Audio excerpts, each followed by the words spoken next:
a huge club, a huge draw to certainly to vehicular traffic. We believe if anything, it will probably be pedestrian or bicycle traffic. But that's another one where we'll seek input from PDOT, from the experts on how traffic will be generated for those uses.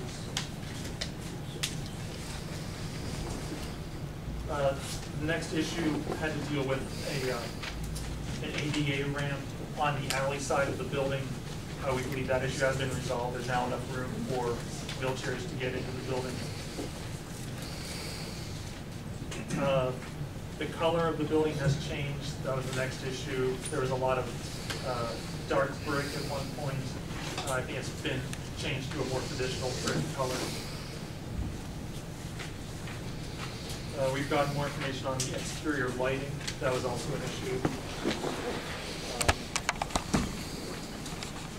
Transit usage by hotel patrons was another issue, another concern.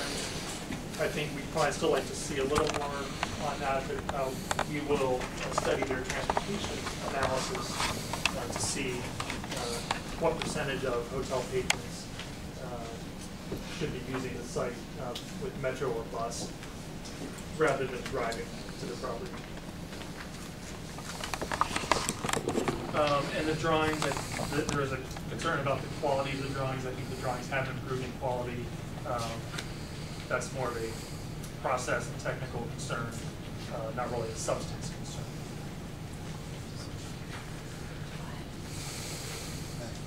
Let me just stop for a second. Si están señores y señoras aquí que no entienden inglés, está una señora allí que le puede ayudar para hacer las traducciones. Anita, raise your hand. Do you have equipment, ma'am? Yes, I do. Okay, do you want to announce that? Yo tengo equipo de interpretación. Si necesitan escuchar en español, por favor. All right, very well, thank you. And also the speakers, please, are required to speak louder. Okay, so usually you go over there? She'll give you the No, I equipment. will give you an equipment and you sit wherever you want to sit. And she'll do it in real time. Also, there's a couple of chairs up here. If anybody wants to sit down. Very well, let's move on. Commissioner Botrick? Just a quick question on when you talked about redevelopment and infill opportunities don't, by their very nature, qualify as being something that we're seeking if they don't, they're not consistent with the neighborhood. Could you explain that a little bit more? And I have a follow-up question about how that relates to tonight's main topic. Sure. I'll see if I answer your question, but if I don't. You said, I'm paraphrasing, you said that just by the very nature of taking an unused building or a vacant lot, that doesn't necessarily garner favor with the plan. Oh, sure. Just because a lot is vacant and being redeveloped, that doesn't mean that just anything goes. First of all, they have to abide by the zoning or request a change in zoning. Secondly, they have to be generally consistent with the comprehensive plan. See. And you don't have anything to do with amenities, I know, but just by redeveloping a vacant lot doesn't qualify for the community as an amenity. No. Redeveloping a vacant lot, I don't think would rise to the level of an amenity, I guess. Just a baseline, yep. Commissioner Miller? Commissioner Lanning. Thank you, Chairman. Just to go back to the zoning or the height, you're saying that the height of the hotel now is within the C2B as zoned traditionally throughout the city. Did I understand it correctly? Sort of.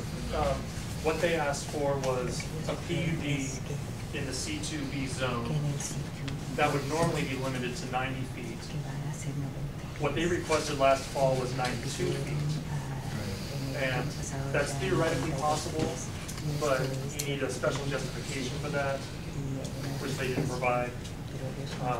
So the latest design that I've seen has been revised down to 90 feet, which is more standard for a PUD in the C2B zone. Now, that has nothing to do with the comprehensive plan and whether those two numbers are compatible or not. Good? Commissioner Moy? Just a quick question. What is the interplay between? I cannot hear the question, please. What is the interplay between the zoning commission, how they consider the use of the historic preservation review board? What sort of weight is their opinion given? Is the aesthetics and the historic value of the building? The zoning commission and the historic preservation review board look at different criteria. The HPRB is more concerned with aesthetics. And I think, strictly on aesthetics, the skin of the building, just the kind of look of the building, I think the zoning commission would, I don't want to say pay deference, but, value the opinion of the HPRB. But the HPRB doesn't necessarily look at the comprehensive plan. That's really the role of the zoning commission, is to judge a project against the comprehensive plan, which the HPRC says will. Further? Commissioner Davis? Just one question. The impact of the proposed use on Champlain Street, what does your office consider in terms of impact? Well, DDOT will be the real evaluator of that, to see what the street capacity is, how much, if there's any extra capacity, if the traffic generated by the hotel would fit on Champlain Street. What we don't want to see is this narrow street that is primarily residential kind of be overused by commercial traffic. So that we'll be relying heavily on DDOT to help us make that evaluation. You look at anything else, such as real estate prices surrounding the area where the development takes place? No, we don't really look at real estate value. Any further questions? Hey, ladies and gentlemen, we'd like to take a round of questions from the audience. So if you'd like to ask a question, please raise your hand. Ron. What part of the site is zone, is it C2B? Is that part of it is zone that and part of it, I guess, is The part south of the church is zone C2B with the Reed Hook overlay. So the C2B would normally be allowed to go up to 65 feet as a matter of right, but the Reed Hook overlay limits that to 40 or 50 feet under most conditions. so 90 feet like? Well, a property owner can ask for a zoning change on their property. So that's what the applicant has done. They've asked for a higher zone.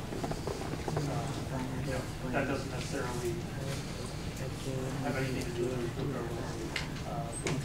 But, the new zone, but our evaluation of their request could reflect the goals of the new code overlay and the goals of the comprehensive plan. John? I have this fundamental question. You laid out very well the whole situation with the comprehensive plan and also the future land use map, right? And then you said, okay, here are the issues that we find of concern, other than the more generalized things that you mentioned here. I have things like, well, there's the height of the hotel, and there's the color of the hotel, and there's this and there's that. But on the face of it, doesn't it seem like, right, staring one in the face is the fact that a hotel is not residential, and that the whole point of the zoning as it is now and the future zoning is to preserve this as a neighborhood with moderate, what do you call it, moderate residential.